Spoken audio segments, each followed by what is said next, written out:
नमस्कार। आकाशवाणी से प्रस्तुत है समाचार प्रभात।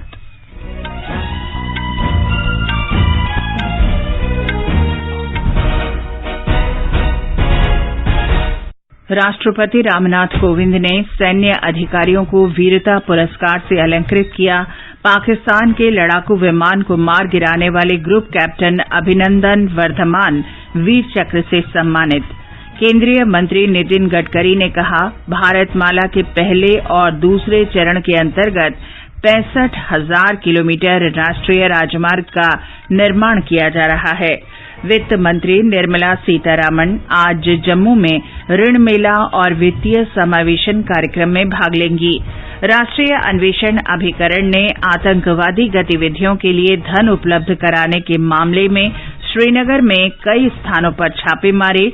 आंध्र प्रदेश सरकार ने 3 राजधानियों से संबंधित विवादित कानून वापस लिया।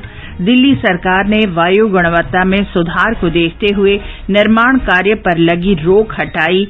राष्ट्रीय टीकाकरण अभियान के अंतर्गत देश में 1 अरब 17 करोड़ 54 लाख से अधिक कोविड रोधी टीके लगाए गए। ब्रिटेन ने अंतर्राष्ट्रीय यात्रियों के लिए कोरोना वैक्सीन सूची में भारत की कोवैक्सीन को शामिल किया। भारतीय स्टेट बैंक के अध्ययन में भारत के सकल घरेलू उत्पाद में वर्ष 2022 के लिए वृद्धि का अनुमान व्यक्त किया। और इंडोनेशिया ओपन बैडमिंटन प्रतियोगिता आज से बाली में भारत की पीवी सिंधु और किदाम्बी श्रीकांत चुनौती पेश करेंगे। समाचार प्रभात में जागृति शर्मा के साथ मैं चंद्रिका जोशी। देश ने कोविड टीकाकरण अभियान के अंतर्गत 1 अरब 10 करोड़ से अधिक टीके लगाने की उपलब्धि हासिल कर ली है।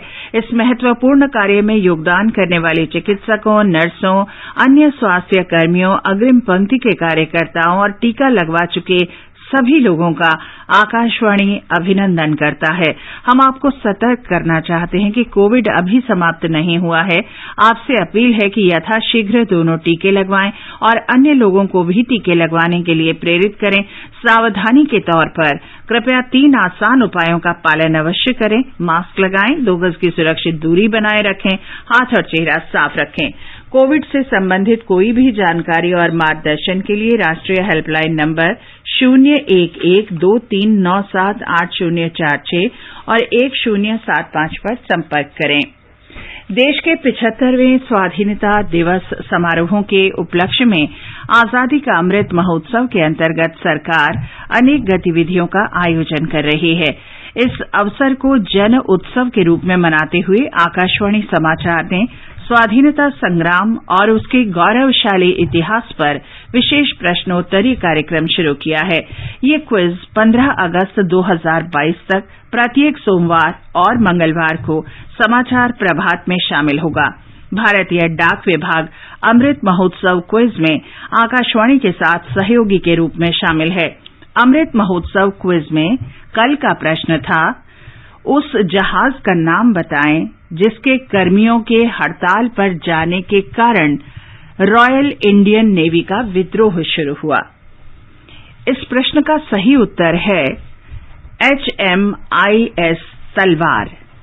बंबई बंदरगाह पर इस युद्धपोत के कर्मचारी खराब भोजन और रहन सहन की प्रतिकूल परिस्थितियों के मुद्दे को लेकर 18 फरवरी 1946 को हड़ताल पर चले गए थे। नौसेना के ट्रकों पर कब्जा करने और उन पर कांग्रेस तथा लीग के झंडे तथा लाल झंडे एक साथ फहराए जाने के बाद इन कर्मचारियों ने बंबई की जनता से उनके विद्रोह के समर्थन में आगे आने का अनुरोध किया। नौसेना के इतिहास में ये सबसे बड़ा विद्रोह था जिसमें भारतीय तटीय क्षेत्र में तैनात 78 पोत और नौसेना की सभी 22 इकाइयां शामिल थीं। आकाशवाणी समाचार को देश विदेश के श्रोताओं से इस प्रश्न का उत्तर मिला है। हमारे भाग्यशाली विजेता हैं मध्य प्रदेश में महेश्वर के वृंदावन कॉलोनी की छाया नेहते। मेरा नाम छाया नेहते है। मैं मध्य प्रदेश की ओर से अमृत महोत्सव क्विज की विजेता बनने पर आकाशवाणी समाचार का शुक्रिया अदा करती हूँ। मैं नियमित रूप से आकाशवाणी समाचार सुनती हूँ और इससे हमें बहुत जानकारी मिलती है। मध्य प्रदेश की आजादी के आंदोलन में बड़ी भूमिका रही है। मैं देशवासियों को स्वतंत्रता के 75वें वर्ष पर आयोजित अमृत महोत्सव की अनेकों शुभकामनाएं देती हूँ। जय हिंद।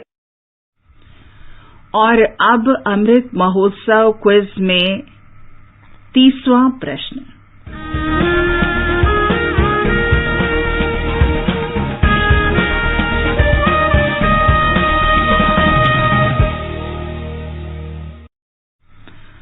आज का प्रश्न है, अल्बर्ट विधेयक विवाद क्या है जो भारतीयों के खिलाफ ब्रिटेन की नस्ली विचारधारा को उजागर करता था। श्रोता अपने उत्तर व्हाट्सएप नंबर 8826546262 पर भेज सकते हैं या अमृत महोत्सव quiz@prasarbharati.gov.in पर ईमेल कर सकते हैं। एक बार फिर सुने, व्हाट्सएप नंबर है 8826546262 और ईमेल आईडी है amritmahotsav@prasarbharati.gov.in। एक भाग्यशाली प्रतिभागी को विजेता चुना जाएगा और कल के समाचार प्रभात में उनके नाम की घोषणा की जाएगी। विजेता को ई प्रमाण पत्र और पुरस्कार दिया जाएगा। अब समाचार विस्तार से। राष्ट्रपति रामनाथ कोविंद ने कल राष्ट्रपति भवन में रक्षा अलंकरण समारोह में सशस्त्र बलों के कर्मियों को वीरता पुरस्कार और विशिष्ट सेवा अलंकरण से सम्मानित किया। राष्ट्रपति ने अभियांत्रिकी कोर के सप्पर प्रकाश जाधव को मरणोपरांत शांतिकाल का दूसरा उच्चतम वीरता पुरस्कार कीर्ति चक्र से सम्मानित किया। श्री जाधव ने जम्मू कश्मीर में एक अभियान के दौरान आतंकवादियों की साजिशों को विफल किया था। असाधारण वीरता के लिए Kirti Chakra. Sapper Prakash Jadhav, the corps of engineers, 1st battalion, the Rashtriya rifles, मरणोपरांत। मेजर विभूति शंकर ढूंढियाल को मरणोपरांत शौर्य चक्र से सम्मानित किया गया। उन्होंने 5 आतंकवादियों का सफाया किया और 200 किलोग्राम विस्फोटक सामग्री बरामद करने में अहम भूमिका निभाई। उनकी पत्नी लेफ्टिनेंट नितिका कौल और उनकी मां सरोज ढोंडियाल ने पुरस्कार प्राप्त किया। नायब सूबेदार सोमवीर को मरणोपरांत शौर्य चक्र से सम्मानित किया गया। उन्होंने जम्मू कश्मीर में एक अभियान के दौरान एक खूंखार आतंकवादी को मार गिराया था। उनकी पत्नी और माताजी ने ये पुरस्कार प्राप्त किया। पाकिस्तान के F-16 लड़ाकू विमान को मार गिराने के लिए ग्रुप कैप्टन अभिनंदन वर्धमान को वीर चक्र से सम्मानित किया गया। विंग कमांडर वर्तमान अभिनंदन ने अपनी व्यक्तिगत सुरक्षा की परवाह न करते हुए अपने कर्तव्य के प्रति असाधारण समर्पण तथा शत्रु के सामने अदम्य साहस और शौर्य का प्रदर्शन किया। ग्रुप कैप्टन वर्तमान अभिनंदन।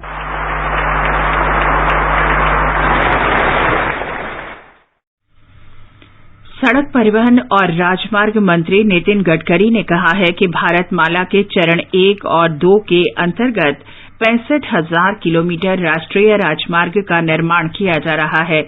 उन्होंने बताया कि सरकार 2025 तक 2 लाख किलोमीटर राष्ट्रीय राजमार्ग के विकास के लिए तेजी से काम कर रही है। श्री गडकरी भारत@75 भारत का सशक्तिकरण कल के लिए आज कार्यक्रम के वार्षिक सत्र को वीडियो कॉन्फ्रेंस के माध्यम से संबोधित कर रहे थे। My ministry is constructing 65,000 kilometers of national highways under the Bharatmala Phase 1 and 2, and we have a plan to develop around 35,000 kilometer highway under Bharatmala Phase 1, with an overall capital expenditure of rupees 10 lakh crore. 20,000 kilometers of this is already under construction. The government is expeditiously working towards the development of a national highway network of 2 lakh kilometers by 2025. We are developing 22 greenfield access control expressways. Additional 8,500 kilometer expressway have also been planned to develop in near future.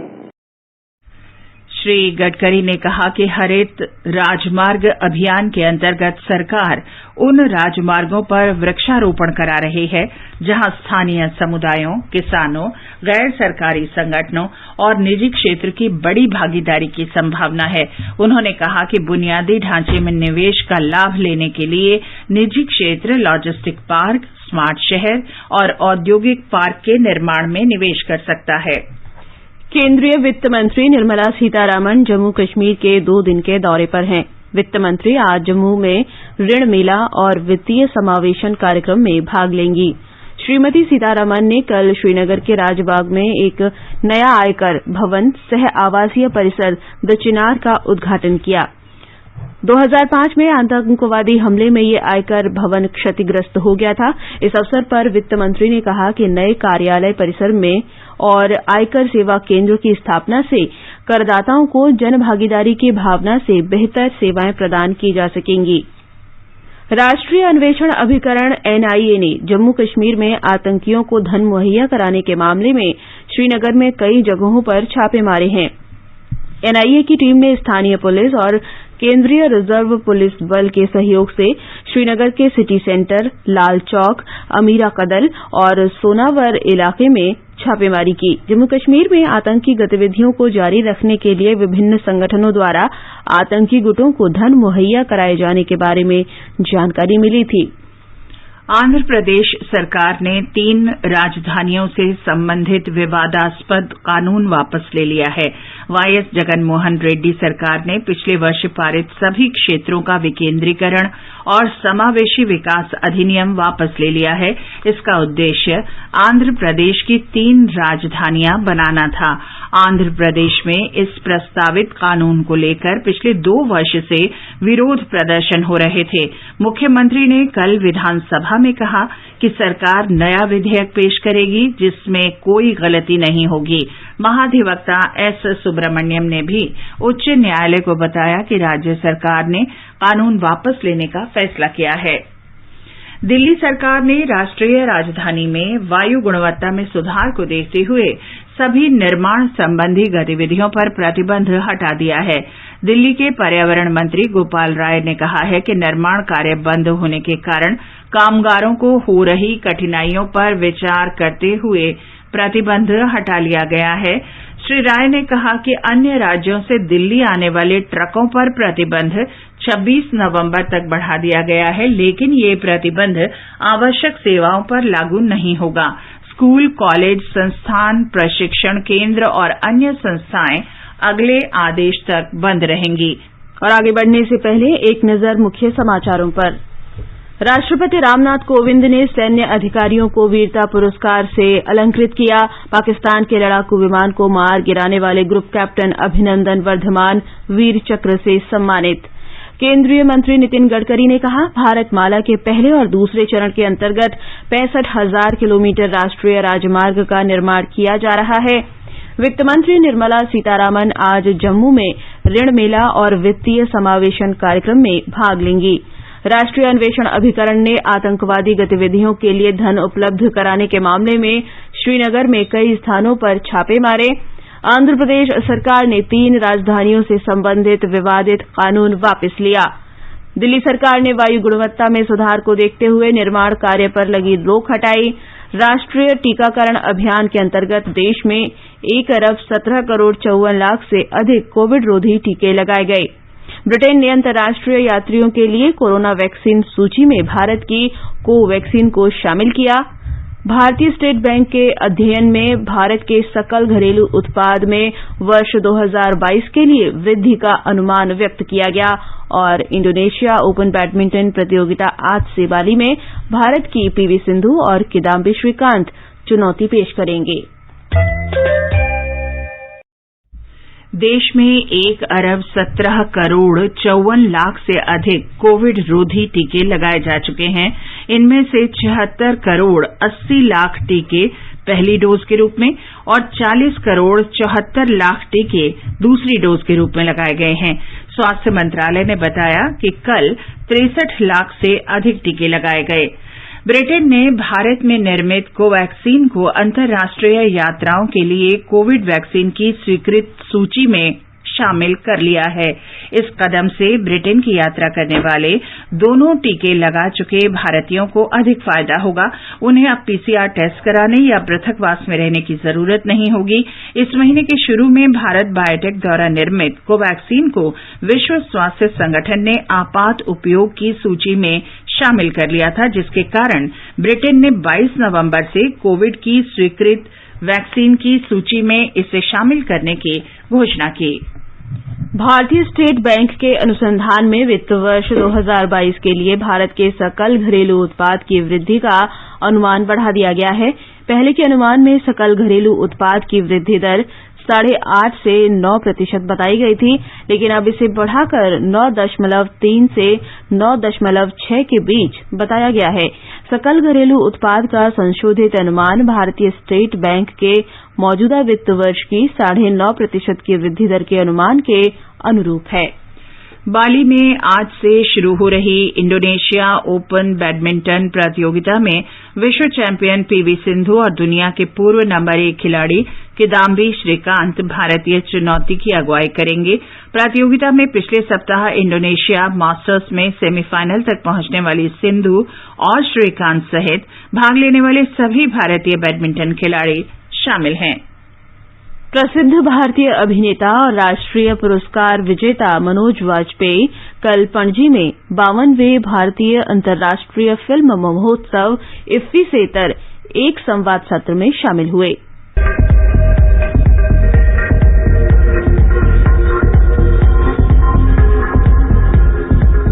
Manoj Vajpayee ने कहा कि web आधारित family man में उनकी भूमिका भारतीय मध्य वर्गीय परिवारों के जीवन से प्रेरित थी। कल भारतीय पैनोरमा फीचर वर्ग में मराठी फिल्म गोदावरी के साथ सत्र बितत पॉल की बंगाली फिल्म नितांतोई सहज सरल दिखाई गई। फिल्म गोदावरी को इस साल स्वर्ण मयूर पुरस्कार के लिए चुना गया है। इस फिल्म में नासिक में गोदावरी नदी के किनारे रहने वाले एक परिवार की कहानी दिखाई गई है। परंपरा म्हणजे काय रे? परंपरा म्हणजे काय? असं एकानंतर एक, एका पुढे असं। 8वीं वृत्तचित्र वीरांगना भी कल दिखाई गई। वीरांगना को भारतीय पैनोरमा में गैर फीचर फिल्म वर्ग के लिए भी चुना गया है। इसमें 2012 में बने असम पुलिस के पहले महिला कमांडो बल वीरांगना को दिखाया गया है। लाइफ टाइम अचीवमेंट पुरस्कार विजेता मार्टिन स्कोर्सेसे की अंग्रेजी फिल्म गुडफेलास भी कल फिल्म समारोह में दिखाई गई। आज इफ्फी में उनकी लोकप्रिय film Wolf of Wall Street का प्रदर्शन होगा। महोत्सव के दौरान प्रसिद्ध अभिनेत्री सुरेखा सीकरी को श्रद्धांजलि दी जाएगी। समाचार कक्ष से दीपिका शर्मा। आजादी का अमृत महोत्सव के लिए सभी उपभोक्ताओं को शुभकामनाएं। हॉलमार्क सोने की शुद्धता सुनिश्चित करता है। हमेशा हॉलमार्क वाले सोने के आभूषण खरीदें। उपभोक्ता संबंधित किसी भी शिकायत के लिए कृपया राष्ट्रीय उपभोक्ता हेल्पलाइन के टोल फ्री नंबर 14404 पर संपर्क करें। उपभोक्ता मामले विभाग, भारत सरकार द्वारा जनहित में जारी। जागो ग्राहक जागो। और आजादी का अमृत महोत्सव के अंतर्गत आइए अब सुनते हैं आकाशवाणी की विशेष प्रस्तुति आजादी का सफर। आजादी का अमृत महोत्सव।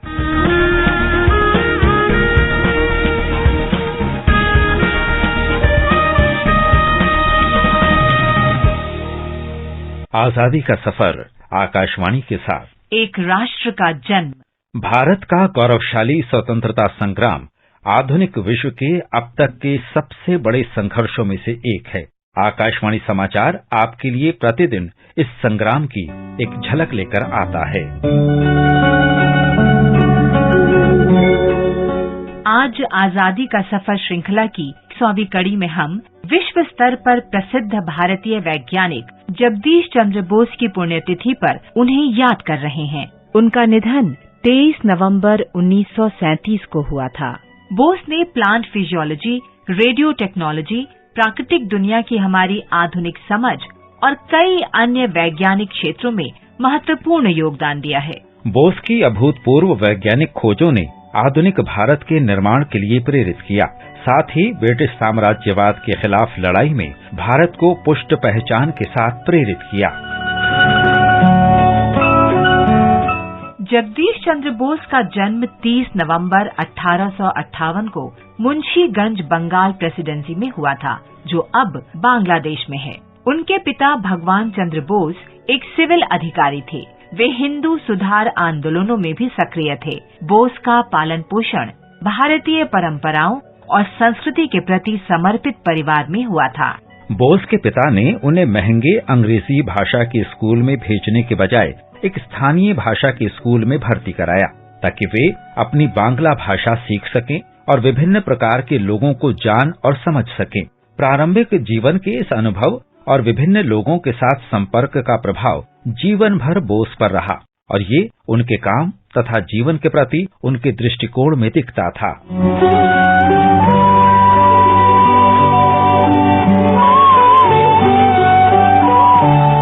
बोस के पिता ने भारतीय सिविल सेवा में शामिल होने की उनकी इच्छा को नहीं माना और इसके बजाय उन्हें लंदन विश्वविद्यालय में चिकित्सा का अध्ययन करने के लिए इंग्लैंड भेज दिया। हालांकि बार बार बीमार होने के कारण वे अपनी चिकित्सा की पढ़ाई पूरी नहीं कर सके और उन्होंने इसे छोड़कर प्राकृतिक विज्ञान तथा भौतिकी में उच्च शिक्षा प्राप्त की।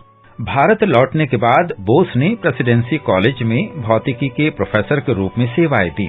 ब्रिटिश प्रशासन द्वारा नस्लीय भेदभाव के बावजूद उन्होंने रिमोट वायरलेस सिग्नलिंग के अपने शोध में उल्लेखनीय प्रगति की। हालांकि बोस ने इस आविष्कार से व्यावसायिक लाभ हासिल करने की कोशिश करने के बजाय अपने आविष्कारों को सार्वजनिक किया ताकि अन्य लोगों को भी अपने शोध को और विकसित करने में मदद मिल सके।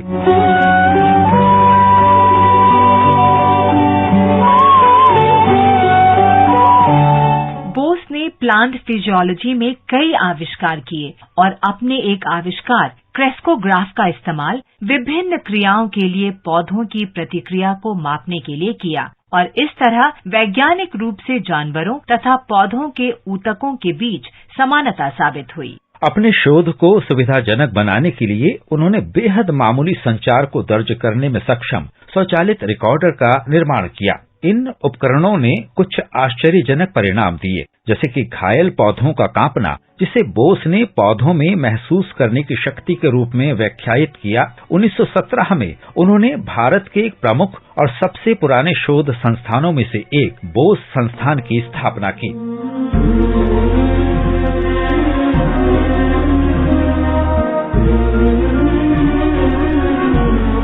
रविन्द्रनाथ टैगोर ने जगदीश चंद्र बोस की प्रशंसा में कहा था, पश्चिम में विज्ञान के मंदिर से सिंधु के उस पार से है मेरे दोस्त, आप जीत की माला लाए हैं। बोस के सम्मान में चंद्रमा पर एक क्रेटर का नाम उनके नाम पर रखा गया है। हम इस महान विभूति को सलाम करते हैं। आज हम लेखक, पत्रकार और सांस्कृतिक कार्यकर्ता पीआर चंद्र मित्रा को भी याद करते हैं, जो 23 नवंबर 1883 को हमें छोड़कर चले गए। मित्रा को पत्रकारिता और बांग्ला साहित्य के विकास में उनके योगदान के लिए जाना जाता है। मित्रा हेनरी डेरजियो के यंग बंगाल समूह के सदस्य थे, जिन्होंने सरल बांग्ला गद्य की शुरुआत के साथ बंगाल पुनर्जागरण में अग्रणी भूमिका निभाई। वो विभिन्न सामाजिक पहलों से जुड़े थे और कलकत्ता विश्वविद्यालय, सीनेट, बैथ्यून सोसाइटी तथा ब्रिटिश इंडिया एसोसिएशन के सदस्य थे। उन्होंने देश में कृषि के विकास की दिशा में भी काम किया और कर संग्रह की ठेकेदारी व्यवस्था, स्थायी बंदोबस्त की आलोचना की। उन्होंने कृषि पर पुस्तकों के अंग्रेजी से बांग्ला में अनुवाद के लिए एक संगठन की भी स्थापना की।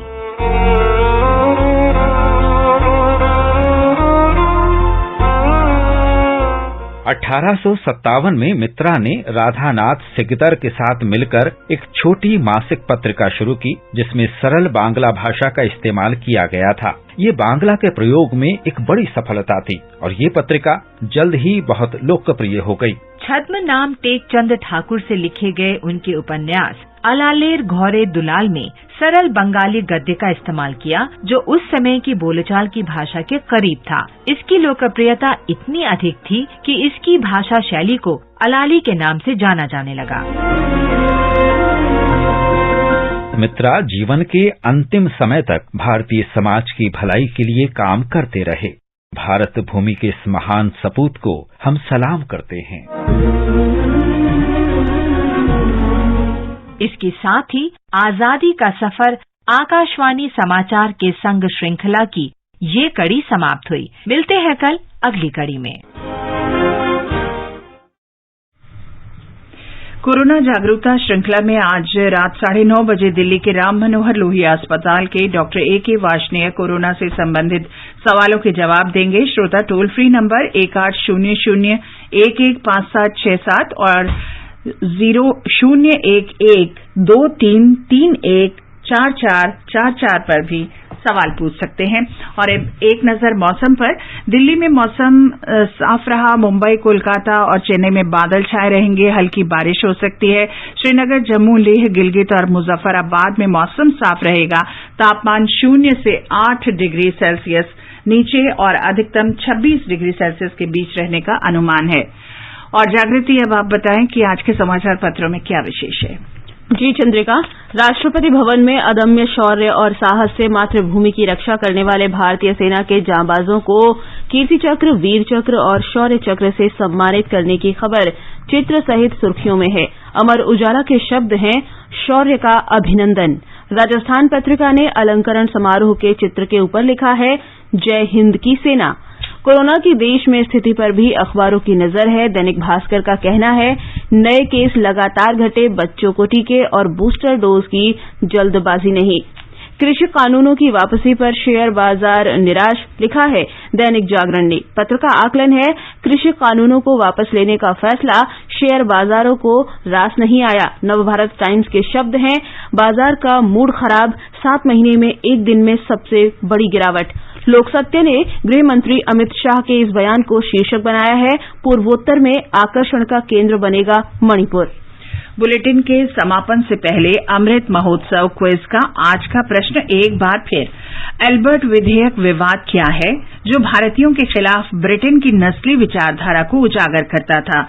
आप अपने जवाब व्हाट्सएप नंबर 8826546262 और ईमेल amritmahotsav@prasarbharati.gov.in पर भेज सकते हैं। और अंत में मुख्य समाचार एक बार फिर। राष्ट्रपति रामनाथ कोविंद ने सैन्य अधिकारियों को वीरता पुरस्कार से अलंकृत किया। पाकिस्तान के लड़ाकू विमान को मार गिराने वाले ग्रुप कैप्टन अभिनंदन वर्धमान वीर चक्र से सम्मानित। केंद्रीय मंत्री नितिन गडकरी ने कहा, भारत माला के पहले और दूसरे चरण के अंतर्गत 65,000 किलोमीटर राष्ट्रीय राजमार्ग का निर्माण किया जा रहा है। वित्त मंत्री निर्मला सीतारामन आज जम्मू में ऋण मेला और वित्तीय समावेशन कार्यक्रम में भाग लेंगी। राष्ट्रीय अन्वेषण अभिकरण ने आतंकवादी गतिविधियों के लिए धन उपलब्ध कराने के मामले में श्रीनगर में कई स्थानों पर छापे मारे। आंध्र प्रदेश सरकार ने 3 राजधानियों से संबंधित विवादित कानून वापस लिया। दिल्ली सरकार ने वायु गुणवत्ता में सुधार को देखते हुए निर्माण कार्य पर लगी रोक हटाई। राष्ट्रीय टीकाकरण अभियान के अंतर्गत देश में 1,17,54,00,000 से अधिक कोविड रोधी टीके लगाए गए। ब्रिटेन ने अंतर्राष्ट्रीय यात्रियों के लिए कोरोना वैक्सीन सूची में भारत की कोवैक्सीन को शामिल किया। भारतीय स्टेट बैंक के अध्ययन में भारत की सकल घरेलू उत्पाद में वर्ष 2022 के लिए वृद्धि का अनुमान व्यक्त किया गया। इसके साथ ही समाचार प्रभात का ये अंक समाप्त हुआ। नमस्कार।